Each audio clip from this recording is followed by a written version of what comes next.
Good morning, everyone.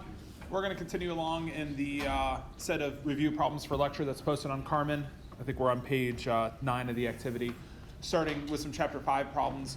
We're going to then circle back to some more stoichiometry problems from chapter 3, get into some more review problems from chapter 4, then circle back to hopefully even more problems from chapter 5.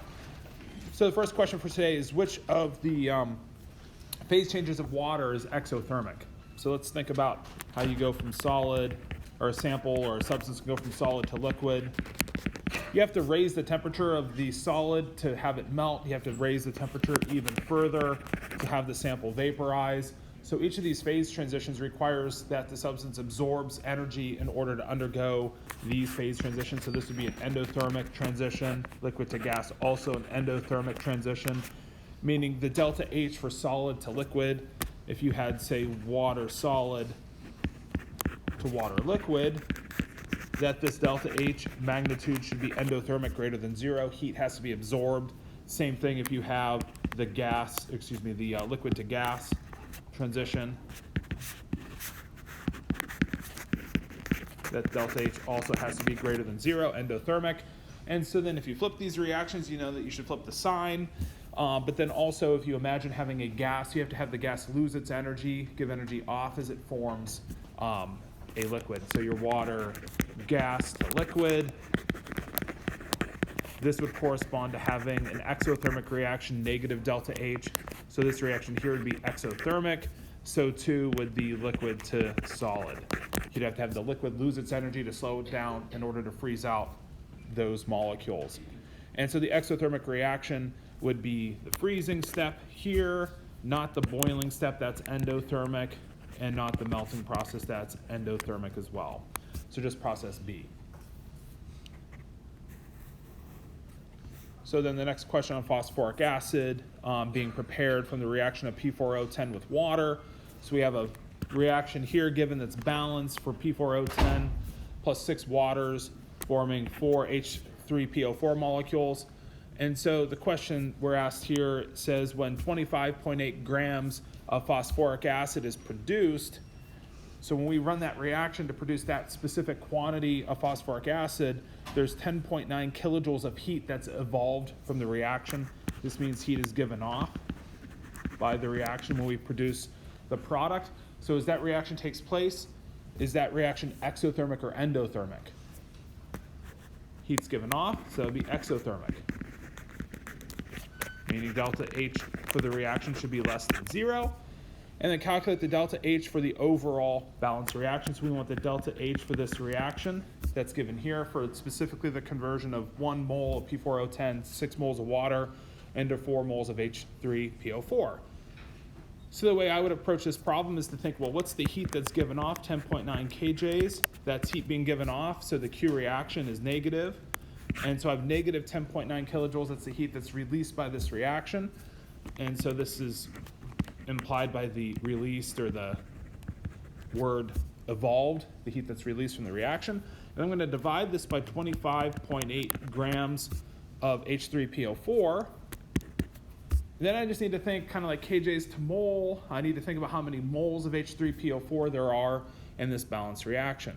So the next step I would do is I would use the molar mass of H3PO4, which is given in the problem. It's 98.0 grams per mole of H3PO4.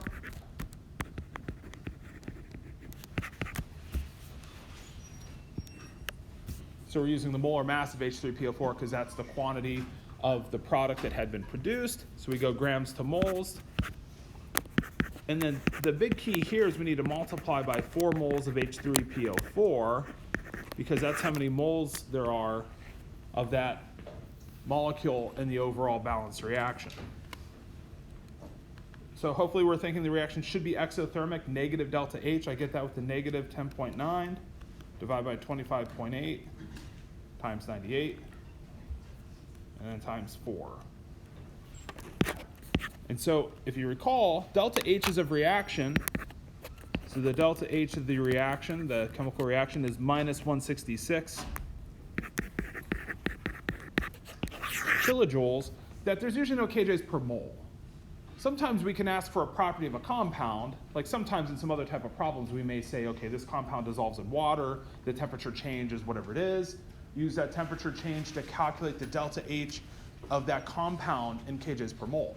So we can calculate the delta H of a property of a compound in kJs per mole, but if we have the balanced reactions delta H, these are almost always in units of kilojoules because the moles are understood. It's understood that the moles here is 1 mole of P4O10, 6 moles of water reacts to form 4 moles of H3PO4. So those moles are understood from the coefficients in the chemical reaction. So that's how we get answer A here. So just think heat evolved per quantity of substance undergoing the reaction, being produced in the reaction, and then converting to per mole, and then looking for that coefficient in the reaction. So this is the kind of other problem that I was alluding to, where sometimes we could calculate a property in kJs per mole, but the question's a little bit different. Like when we look at what this question's telling us, we have a certain quantity of calcium chloride that's undergoing dissolution in water. So we know that's a water-soluble ionic compound, so we're putting calcium chloride solid. You might remember we did this in class, and this dissociates into calcium ion. We know this from chapter 4, that you should get the dissolution of the ions for the water-soluble ionic compound. So here we're putting 6.6 grams into water, and then the temperature, the reaction's undergoing a temperature change, or the reaction's taking place, which is leading the solution to change its temperature. And so the temperature goes from 23.0 to 34.0 degrees C, and we're asked to calculate the delta H for the solution process, and notice that the units are all in kJs per mole. So we want to know how many kilojoules of heat is either released or absorbed by calcium chloride when it undergoes this reaction in units of kJs per mole calcium chloride. And so this here, we're not really looking for the delta H of the balanced reaction. We're looking for a property of this substance, its heat of solution in that unit kJs per mole. So how do we find it? Well, the one thing we want to make light of, and when we study calorimetry, we're trying to study the heat change that a reaction undergoes by indirectly studying its surroundings. So we're tracking the temperature of the surroundings.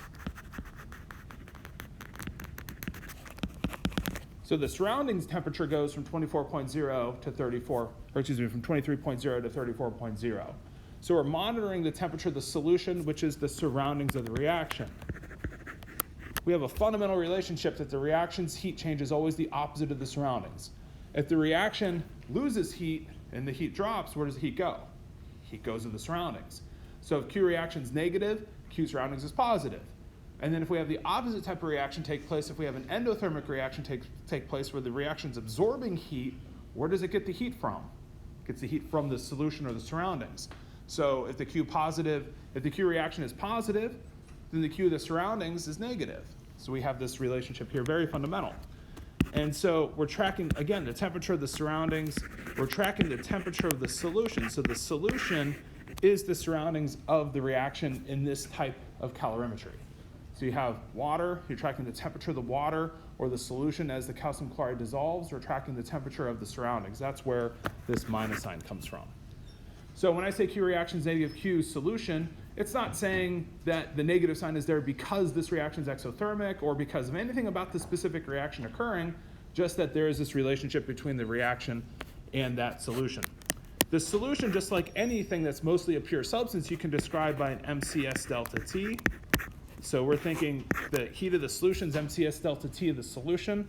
So we have our Q reaction is negative mass of the solution, CS of the solution, the specific heat of the solution, times the temperature change, the delta T of the solution. And so all we need to do is plug in the mass of the solution, which is the water plus the compound. So 100.0 plus 6.6, so it's negative 106.6 grams, because that's the whole solution. We're given that the heat of the solution is the same of water, so that's 4.18 joules per gram Kelvin, which is the same as 4.18 joules per gram degree C. And then I can track my temperature change, final minus the initial.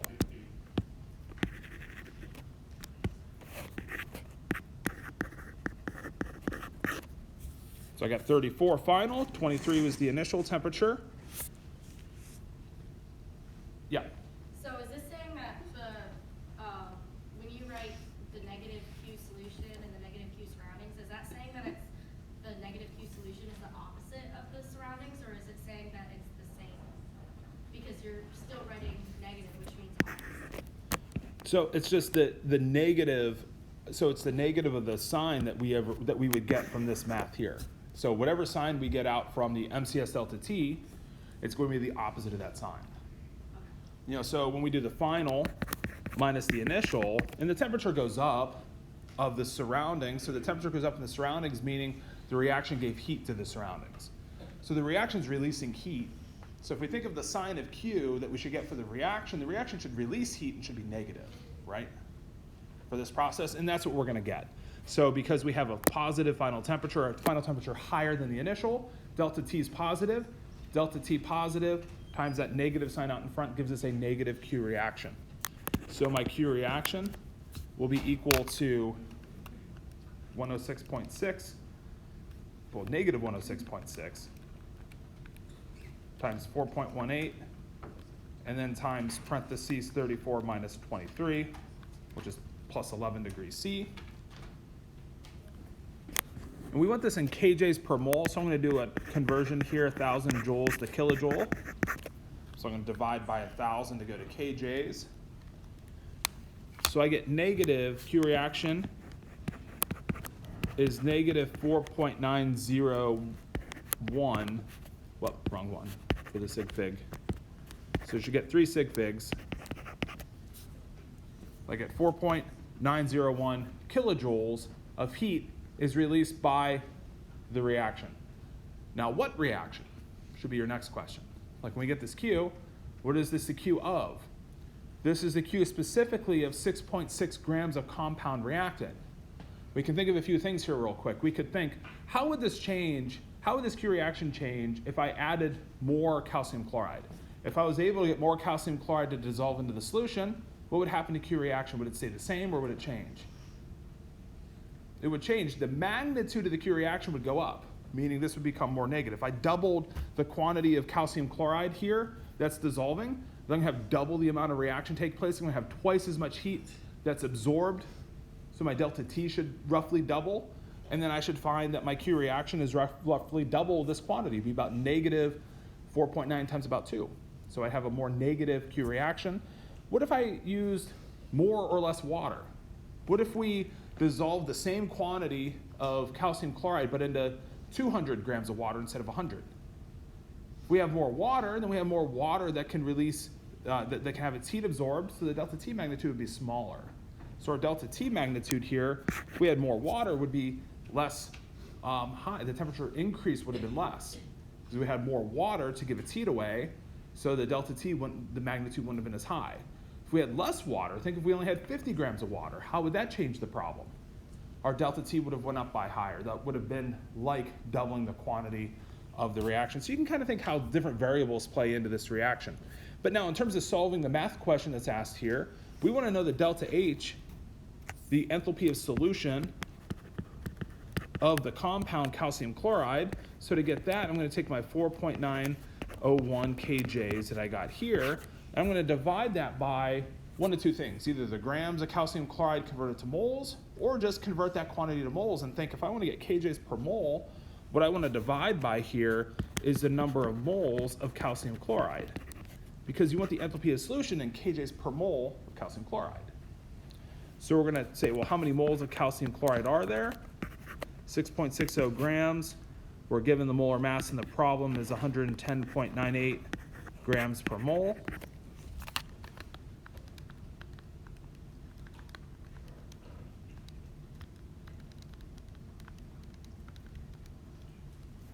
So I'm just calculating this on the side just to show another way of thinking about this problem.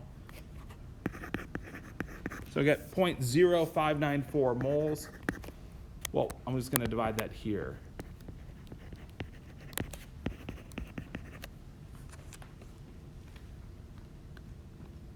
So I'm going to have negative 4.901 divide by that answer.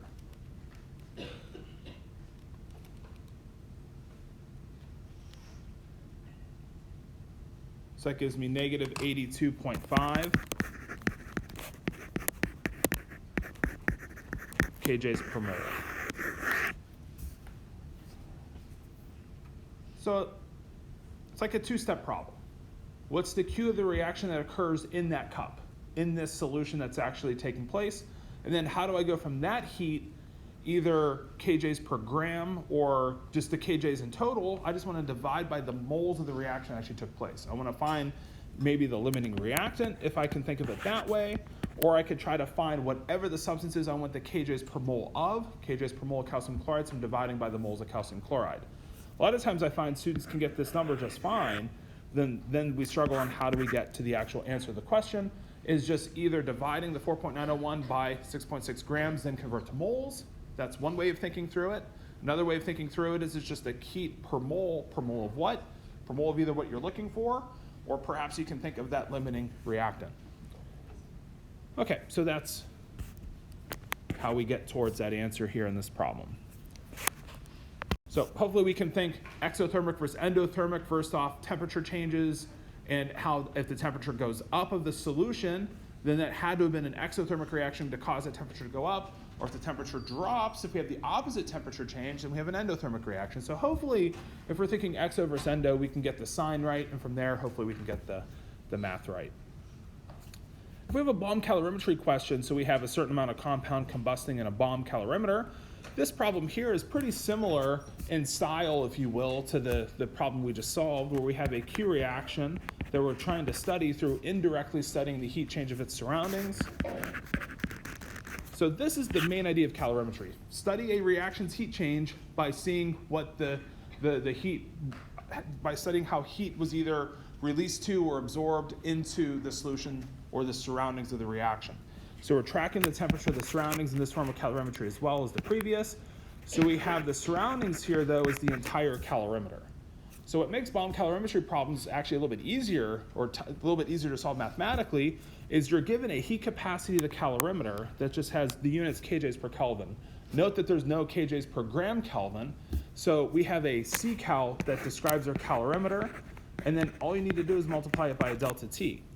So our Q reaction is negative C-cal times delta T, because it's the negative of the surroundings. That's why the minus sign is there. And the C-cal is the heat capacity of the calorimeter, which is given as negative 9.795 kJs per Kelvin. It's also already in kJs usually, so we don't even have to convert to kJs, and we just multiply by the delta T of the calorimeter. So the temperature here went up by 3.349 degrees C.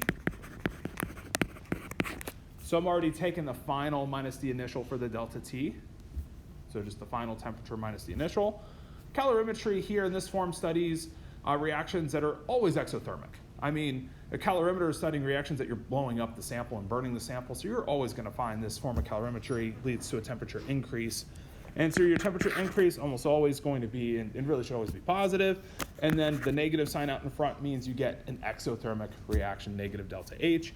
So our Q reaction here comes out to be negative 9.795 times 3.349. So that gives me negative 32.80 kilojoules. And then we do this form of calorimetry to determine the heat of combustion of a compound. We're doing this to determine a property of the sample that we're combusting. So if you think of it that way, you're always going to take your delta H that you want to find as that Q reaction divided by the actual amount of reaction that took place.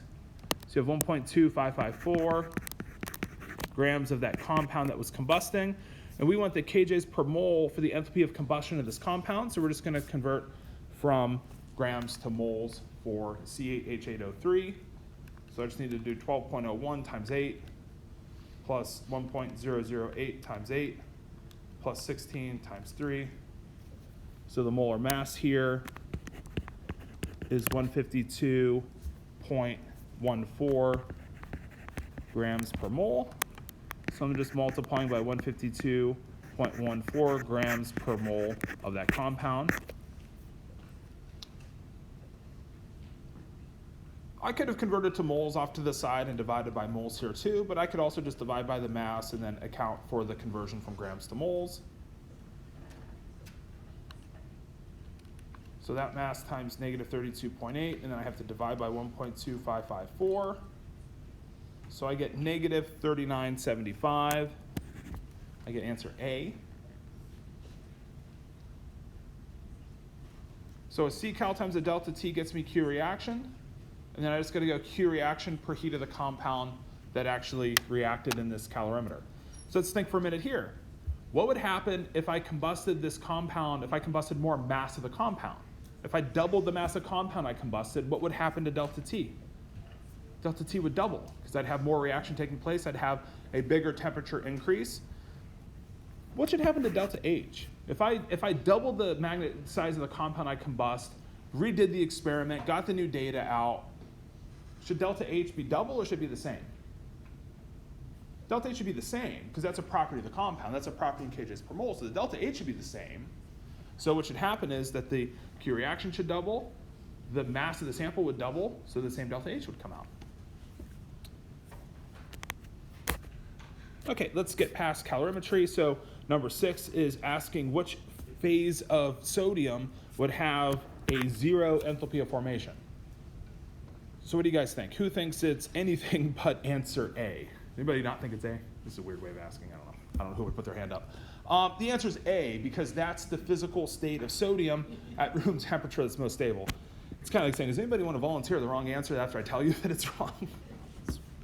Okay, so it can't be B to D, because what it means to have a 0 delta HF by definition is that that's the physical state of sodium that's the most stable at room temperature. And so for our metallic elements, which are most of the elements, these are going to be solids with one exception, mercury, which is a liquid in the case of metal. So if you're a metal, good chance you're a solid unless you're mercury. And that's at room temperature. So we're thinking, what's the natural phase of a sample at room temperature? Then we could also think of the forms of some of our non-metallic elements at room temperature. So this gives us at room temperature that we have like H2, N2, O2, F2, Cl2, that these are diatomic molecules that exist as gases. We have one diatomic molecule, bromine, that's a liquid. Then we have another diatomic molecule that's a solid. We have carbon that's graphite, that's a solid, but it's non-metallic. We talked a little bit about white phosphorus, rhombic sulfur. I don't think we'd ask specifically for white phosphorus or rhombic sulfur for you to memorize those, but there are specific forms that are the 0 delta HF for phosphorus and sulfur. Then, of course, the noble gases are all the atomic gases, just helium, neon, argon, etc. And so those are the physical states that are defined by definition to have 0 delta HFs, meaning the formation enthalpy is defined to be 0, because a formation enthalpy is the substance derived or coming from whatever the natural state is of that compound at room temperature. So that would be this reaction here for sodium. Sodium solid to sodium solid has to have a delta HF, therefore 0.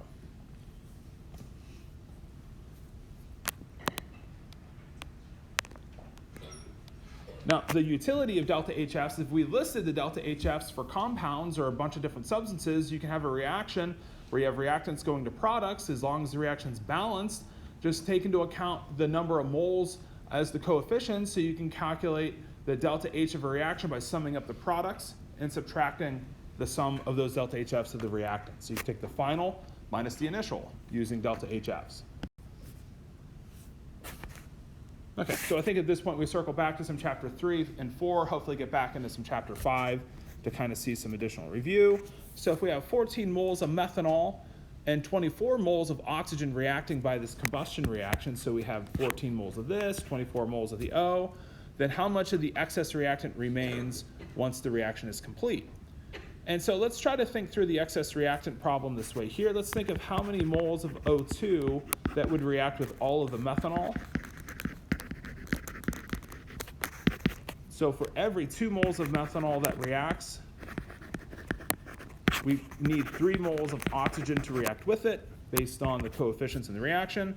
And so that's going to be 21 moles of O2 that are required to fully react with 14 moles of methanol. So 21 moles of oxygen reacts here in this reaction, and I have 24 moles available.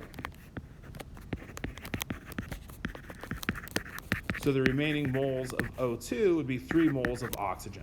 So I have 3 moles of oxygen that remain after this reaction completes. Now just think through the math if we consume all the oxygen to see how oxygen can't be fully consumed here and has to remain. For 24 moles of oxygen to react, for every 3 moles, I need 2 moles of methanol. So 24 divided by 3 is 8. 8 times 2 is 16. So I would need 16 moles of methanol to fully react with all that oxygen.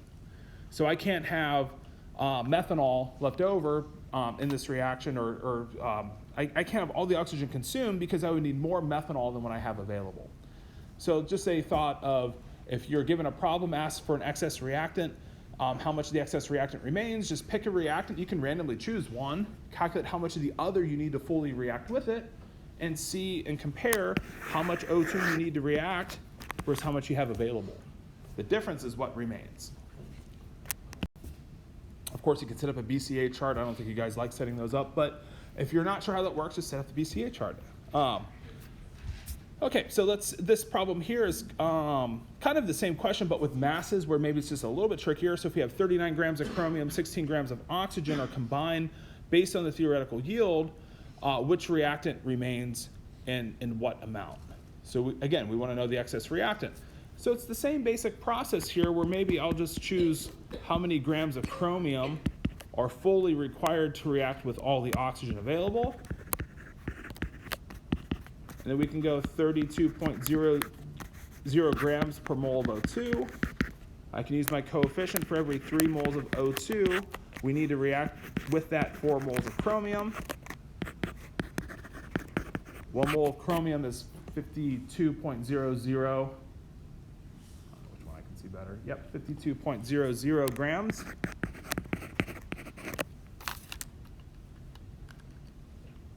So 16 divided by 32 times 4 divided by 3 times 52 means this amount of oxygen requires 34.67 grams of chromium to react with it, which we have available.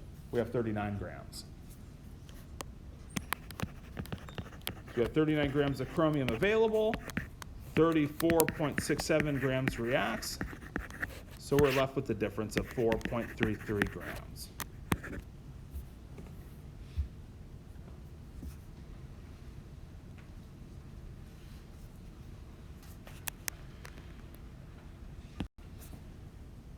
Let's get into some chapter 4 topics. So a chapter 4 question, what's the molar concentration of chloride ion in a solution that's 2.0 molar iron 2 chloride?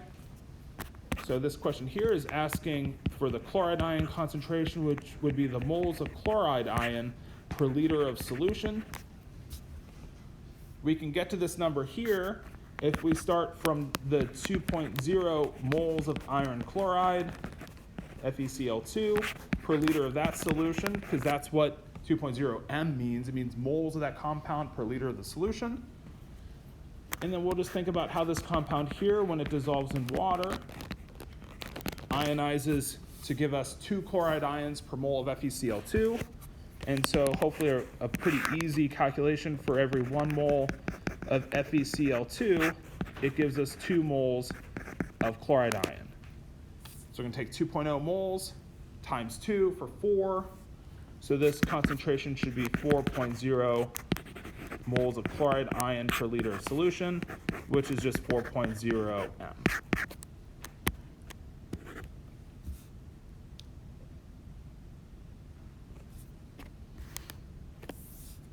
So it asks us to write, the next question asks us to write and balance the reaction between aluminum and nitric acid.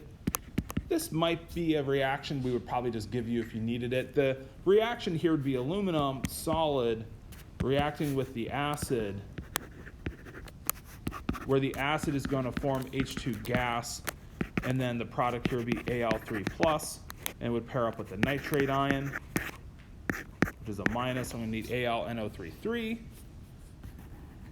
If we're worried about physical states, that should be an aqueous compound, water soluble.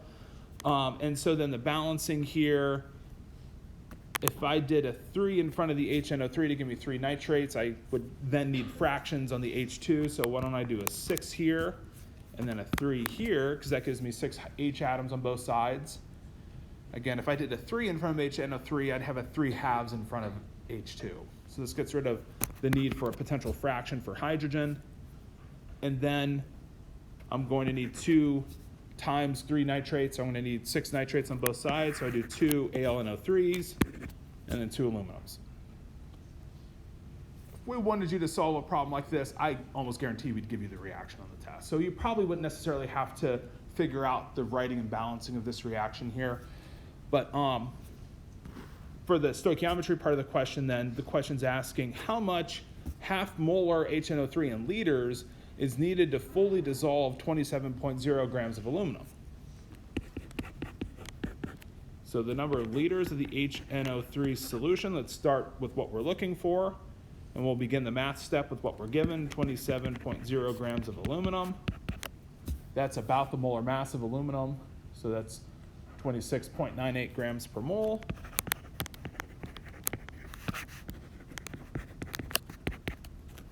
For every 2 moles of aluminum, we need to add 6 moles of nitric acid. And then the meaning of 0.500 mHNO3 is it's moles of nitric acid per liter of solution. So that just means 0.500 moles of HNO3 per liter of that solution. So we're just going grams to moles, moles of aluminum to moles of nitric acid, and then canceling out the moles of nitric acid to the volume of the solution in liters. So this should work out to be about 1.5 liters. We've got 1 mole times 6 divided by 2, so that's times 3, divide by 1/2. Actually, I think I'm off on my math. I'm trying to avoid the calculator, I'm screwing this up. 6 divided by 2, and then divide by 1/2 is actually 6. This should take 6 liters.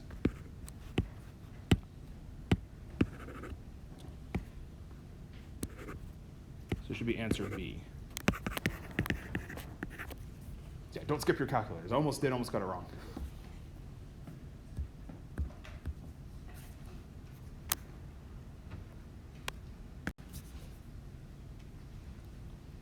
Question here, the first one, so which reaction leads to the formation of precipitate? So here we're imagining you have these reactions taking place. Do we get a precipitate for the first reaction? We should, because copper OH2, remember when you're thinking precipitation reactions, we're not changing charge states of anything. We're keeping copper 2+ as copper 2+. We're keeping hydroxide ion as hydroxide ion. So we would get copper hydroxide, and the question is this aqueous or solid? Is it soluble or insoluble? You get the solubility chart if you look at the exam modules, and a quick little aside is I took a look this morning and only like a quarter of the classes looked at a Carmen practice exam. So I don't know if maybe you guys are studying together perhaps, but if you look at the Carmen practice exams, there's a little sheet that's the sample info you get with midterm 2. You can double check that to make sure you can see where the solubility chart is. And it's essentially the same chart that's in the book. I think it's typed slightly differently, but it's the same information that's in the book that we said is given. You can see that it's clearly given on the test, and you should be able to decipher that this compound should be insoluble from that chart. Our second product here would probably be an AQ. That would be calcium chloride. Okay, so I'm not going to worry about balancing these reactions, so I'm not going to worry about the coefficients in front of these things, but just whether or not we get an AQ or a solid. So we do for A. For B, we're going to form calcium carbonate. So is CaCO3 a solid or an AQ?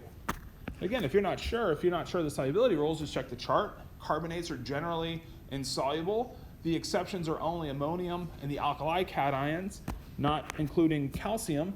So we don't see calcium listed as an exception, so that would be insoluble. And then the byproduct, probably an AQ, would be sodium nitrate, and that is water soluble. All nitrates are water soluble. And then the third reaction, we have iron sulfate, calcium iodide. That would form calcium sulfate. That's an AQ because calcium's not a listed exception for sulfate, not solid. And then we would form iron iodide, which is also an AQ because most iodides are water soluble, and iron 2+ is not one of the 3 exceptions. Remember, the exceptions for chloride, bromide, iodide are just silver 1, lead 2+, and Hg2 2+.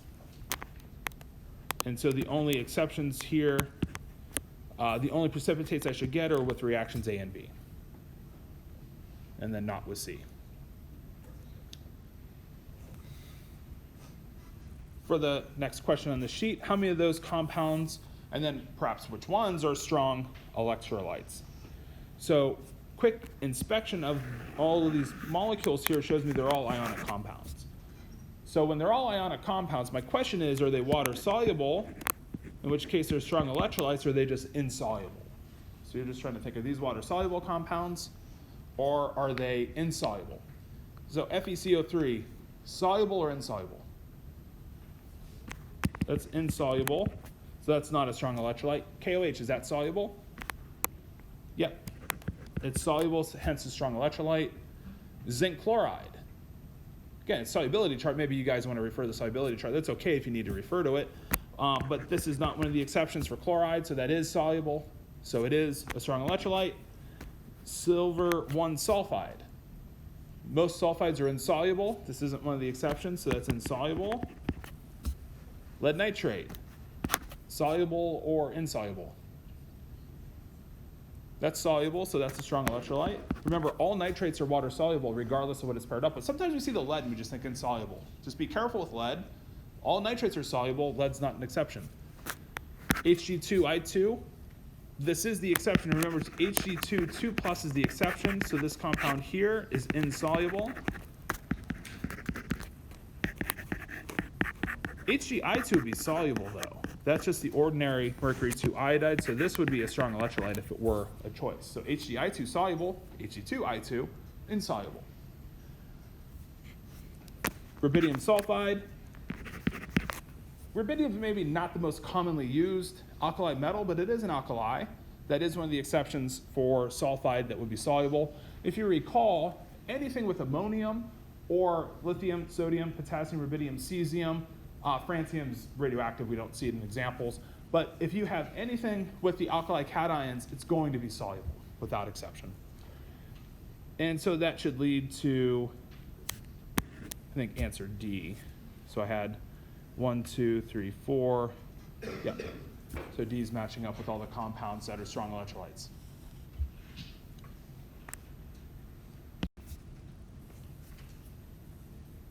Um, 18 is just a repeat of the same question we did earlier. I mistakenly put in the packet twice, so we won't redo it. So then, question 6 here. We have a metathesis reaction taking place between silver nitrate and calcium chloride. So we have a reaction taking place, so let's write and balance that reaction. It would be silver chloride, or excuse me, silver nitrate. So AgNO3 in water, reacting with calcium chloride in water. So that's an AQ. This reacting to form the insoluble AgCl, and then the byproduct being calcium nitrate.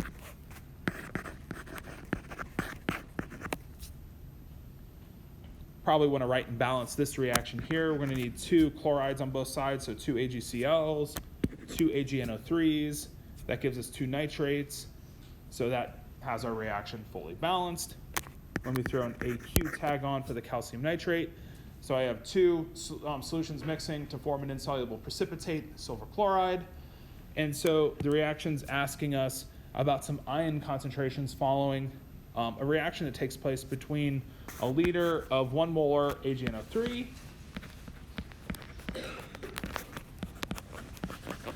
that's a mole of AgNO3. We have 1 liter times 1 mole per liter calcium chloride. That's 1 mole of calcium chloride. So do you see how this is like kind of like at first a limiting versus excess reactant problem? Is 1 mole of silver nitrate or the 1 mole of calcium chloride limiting the amount of reaction that takes place?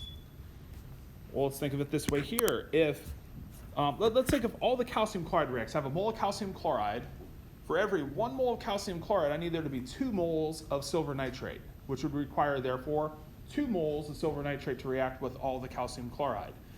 So this has to be the excess reactant, because I would need more of the silver nitrate to react with it than what I have available.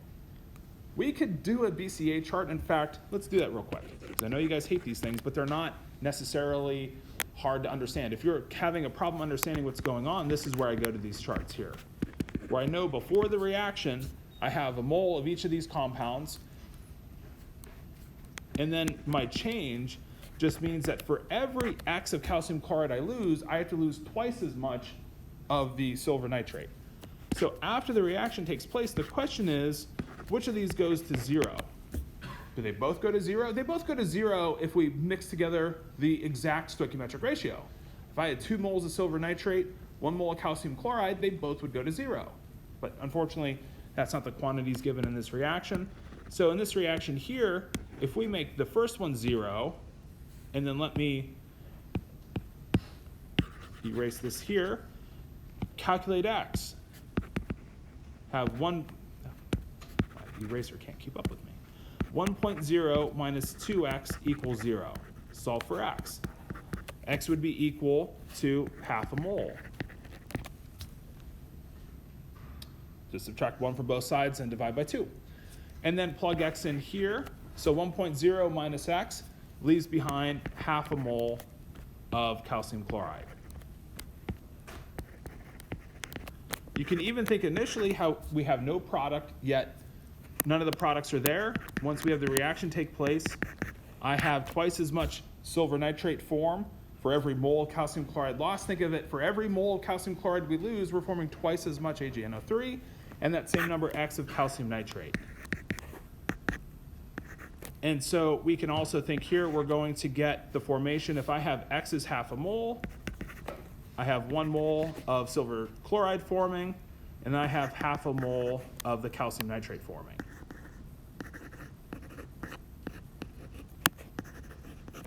So I have half a mole here, half a mole of the product. Now, which one ion goes to 0? There's like one ion concentration that goes to 0, and there's none left over. The two that you know it's not are calcium or nitrate, because calcium and nitrate are the ions that are present in ion form in both sides of the reaction. So those are the spectator ions. Like we could write the reactions and then cancel out the things that are the same on both sides, but it's going to be, in a metathesis reaction, where we're forming a solid from 2 aqueous compounds, it's going to be the ions in the AQ compound. It's going to be the ions in the product salt that forms along with the reaction. So calcium or nitrate aren't going away is what I'm saying. They're not being precipitated. Silver and chloride are being precipitated.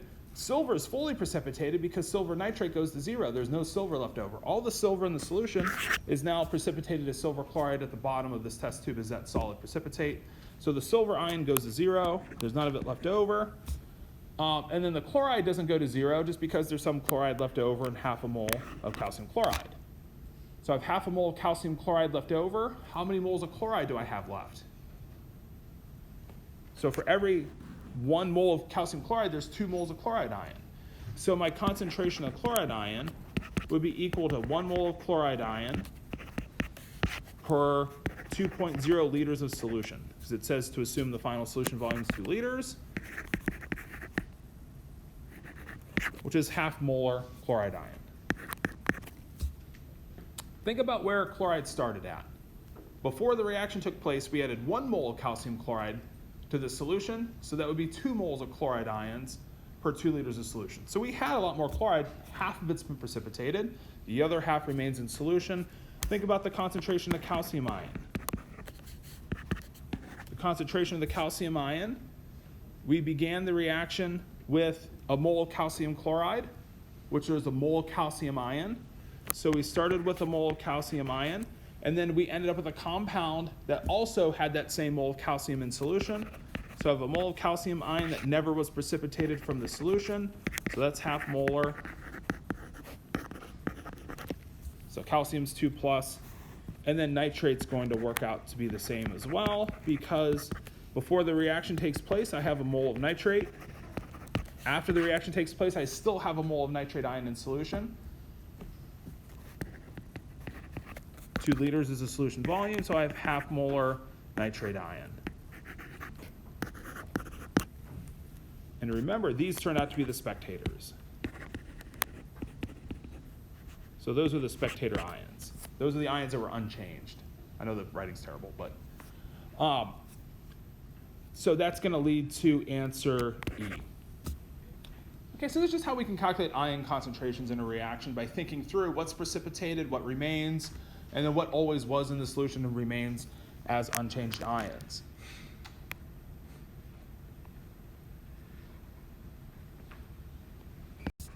All right, so let's get back to a couple chapter 5 questions to wrap up here.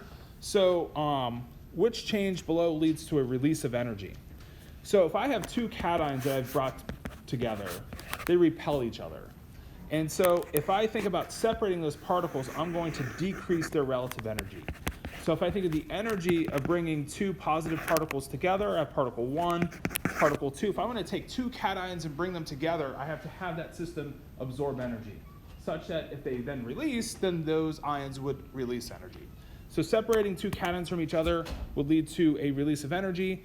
Breaking a chemical bond requires the absorption of energy. So if I want to take a bond that is formed between two atoms, if I want to break the bond, I have to have energy absorbed to break the bond.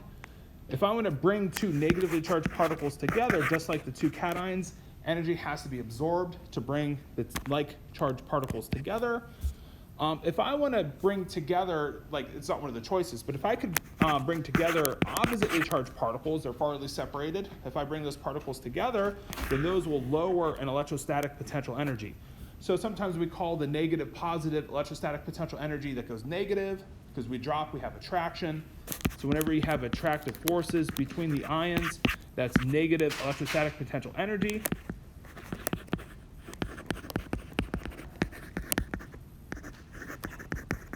So electrostatic potential energy, I don't know why I'm writing it, I can just say it. Just stop writing words. And then if you bring two like charged particles together, that's increasing their electrostatic potential energy. Okay, so the only process here that's leading to a release of energy would be separating two cations from each other from the three choices. So question 2 says, as salt dissolves in water, the solution temperature drops. What's the sign of Q reaction and Q surroundings? So the temperature of the solution is the surroundings. So the surroundings temperature is dropping. The Q of the surroundings is dropping. Because the heat of the reaction had the opposite sign, it must be increasing. So the Q of the surroundings less than 0, Q of the reaction therefore positive greater than 0. So Q surroundings drops, heat of the reaction, endothermic reaction here. We should be able to tell when the solution temperature is dropping that this is an endothermic reaction. And so Q surroundings negative. So that's here and here, my ability to see small. And then Q reaction positive, so that'd be this answer here. So just think of the opposite relationship between the heat of the reaction and heat of the surroundings. So it's very fundamental. Q reactions negative Q surroundings. The delta H, the sign of delta H corresponds to a blank process. So a negative delta H is exo, a positive delta H is endo. So a negative delta H is an exothermic reaction. Negative is, endothermic reaction should be positive. Sign of delta H. And 0 doesn't have either term. So if delta H is equal to 0, that's just, I don't think we could make a word up, but we don't have a term that we gave you for if delta H is exactly equal to 0. Anybody know the word you would actually give it? We call it probably isothermic, but again, not a word that I would worry about. Iso is the same. But anyways, which of the following process is endothermic? So we went over this earlier. Endothermic is solid melting or liquid vaporizing. That's why you have to heat up the ice or put a pot of water on the stove and add heat to that pot of water to get it to boil. So the endothermic processes here would be boiling water or ice melting. Now, what about hydrochloric acid and barium hydroxide reacting and the temperature increases? When they react, the temperature increases as the surrounding temperature increases. That is due to an exothermic reaction. So an exothermic reaction would make the heat of the surroundings increase. So D would be an example of an exothermic process.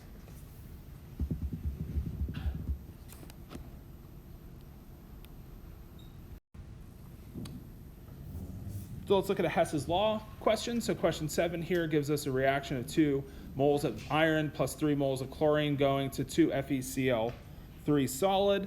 And so we're given two reactions that we have to modify or flip or change in some way to add up to our desired reaction.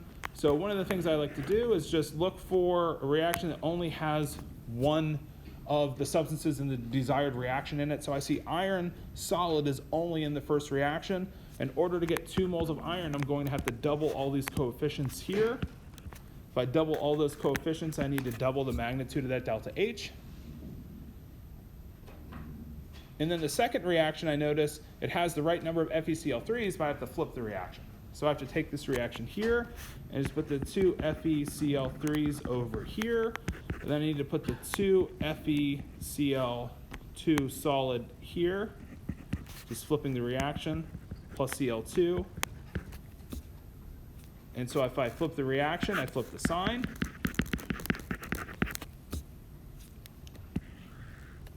So I flip that second reaction.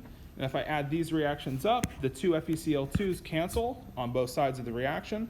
And then I have 2 Fe's, 2 irons, plus 3 now Cl2s, because I have 2 here plus 3 here. The one thing I want you to think about is how, if we looked at the chlorine, if I see that the reaction needs 3 chlorines, and I see chlorine in 2 reactions, I'm probably thinking, I don't want to start with chlorine, because I need to have chlorine just work itself out from the other substances in the reaction, so I kind of use iron first. I use the FeCl3 next, because it's only in one of the reactions, got that into the right spot in the right quantity, and then added them up, and it magically gives me the reaction I'm looking for.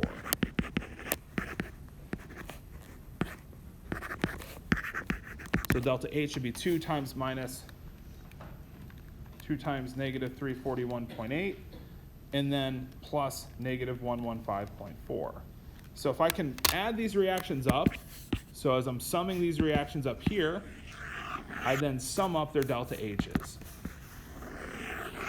So sum up the modified delta H's. So take 2 times negative 341.8, and then plus negative 115.4. I get negative 799. So Hess's law problems to me are a puzzle. Just solve the puzzle. You're solving the puzzle to get these signs right and magnitudes right over here. So we got to work out the puzzle to work out how we need to modify the delta H's of the reaction. And also just generally remember, if you forgot this, that if you double the coefficients of a reaction, like if you know water solid to water liquid, if you know this delta H is, I think it's about plus 6.01 kJs, then you know if you have 2 waters in the solid phase to 2 water liquids,